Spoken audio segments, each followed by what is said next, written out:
Olá!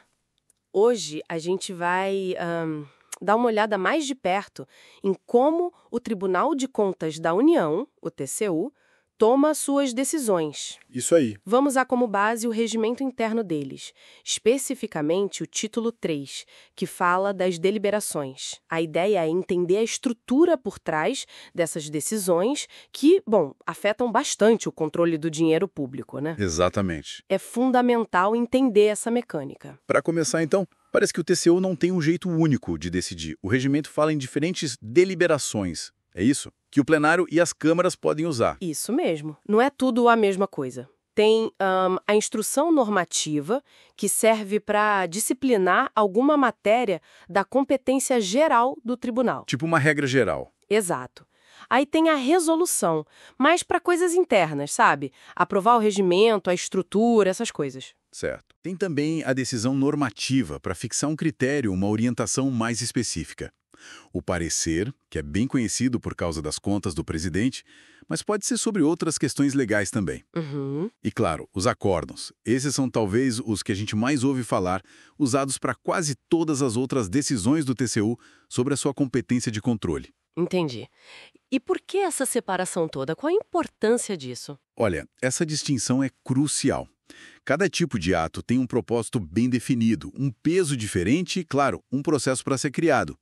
Isso garante, assim, formalidade e clareza nas ações do tribunal. Faz sentido. Pegando o exemplo do acórdão, que decide sobre auditorias, tomadas de contas, a formalização é bem rigorosa. Quem redige é o relator do processo. Aquele que apresentou o voto principal. Isso. Ou, se ele for voto vencido, aí tem um redator designado para o acórdão. E não basta só ele escrever, né? Tem que ter a assinatura eletrônica dele, do presidente do colegiado que julgou, Ah, da sessão. exato, da sessão, e também de um representante do Ministério Público que atua junto ao TCU. É um processo, assim, que busca dar segurança e rastreabilidade para a decisão. Entendi. É um cuidado para garantir a validade, né?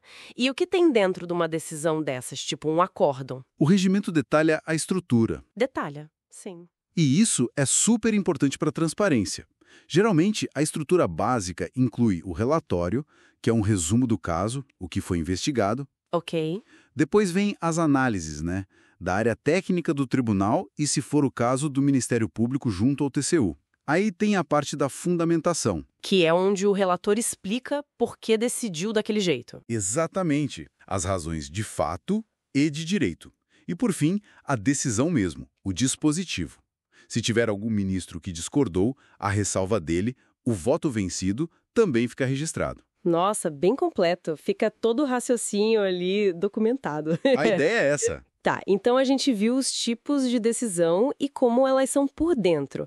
Mas e quando o tribunal precisa criar ou mudar as suas próprias regras mais gerais, como aquelas instruções normativas que você mencionou? Ah, aí o processo é outro. Entra a parte de elaboração dos atos normativos. E o regimento, olha, é bem rigoroso com isso. Imagino. Para aprovar ou alterar o próprio regimento interno, por exemplo, precisa de maioria absoluta dos ministros. Não é qualquer maioria simples. Maioria absoluta. Metade mais um de todos os ministros. Certo? Isso. Geralmente, uma proposta é apresentada, aí sorteia um relator. Isso é interessante. O sorteio busca imparcialidade, né? Sim, para não direcionar. Exato. Esse relator analisa o texto, outros ministros podem dar sugestões, podem apresentar emendas. Emendas. Tipo, mudar pedaços do texto? Isso. Ou até mesmo apresentar uma proposta alternativa inteira, um substitutivo. O ponto central é que tem todo um debate estruturado para garantir que mudanças importantes sejam bem discutidas e tenham um apoio real. Entendi. E essas emendas que você falou, tem tipos diferentes? Como funciona isso na hora de votar? Tem sim. O regimento prevê tipos diferentes. Tem emenda supressiva, para tirar uma parte, aditiva, para acrescentar, modificativa, para alterar a redação, e a substitutiva, que troca um trecho inteiro por outro. Bastante opção para refinar o texto. Pois é. E tem uma ordem certinha para votar tudo isso, para organizar a bagunça, né? Primeiro votam os substitutivos, que são as mudanças maiores. Depois o projeto original e, por último, as emendas, uma por uma. Organizado mesmo. Isso ajuda a construir o texto final passo a passo. A ideia é essa: permitir o aprimoramento de forma lógica. Legal. Bom, isso cobre as decisões de casos específicos e a criação das regras gerais. Mas assim, com tantos processos e tantos ministros decidindo ao longo do tempo, como é que o TCU faz para manter uma certa consistência? Para não ter uma decisão muito diferente da outra sobre o mesmo assunto? Ótima pergunta. É um desafio para qualquer tribunal grande, né? O regimento do TCU traz dois mecanismos principais para lidar com isso. O primeiro é a súmula da jurisprudência. Ah, súmula. A gente ouve falar disso no judiciário também. Exato. A lógica é parecida. Quando o tribunal percebe que tem decidido várias vezes da mesma maneira sobre um determinado assunto, ele pode consolidar esse entendimento numa súmula. Vira tipo uma regra resumida da posição do tribunal sobre aquilo. Isso funciona como um guia oficial da previsibilidade, né? Quem precisa lidar com o TCU já sabe qual é o entendimento padrão sobre aquele tema e tem regras para organizar, publicar e até para revisar essas súmulas caso o entendimento mude. Entendi. Ajuda a uniformizar. Mas e se mesmo assim pintar uma divergência? Sei lá, uma Câmara decide de um jeito, outra Câmara decide de outro sobre a mesma questão. Aí entra o segundo mecanismo, o incidente de uniformização de jurisprudência. Nome comprido. Mas a função é clara. Se alguém no processo, pode ser o relator, o Ministério Público, a parte, detectar que existe uma divergência relevante entre decisões do próprio tribunal sobre aquele ponto... Tipo decisões conflitantes. Exato. Pode ser entre câmaras diferentes, ou entre uma câmara e o plenário, ou até dentro do próprio plenário.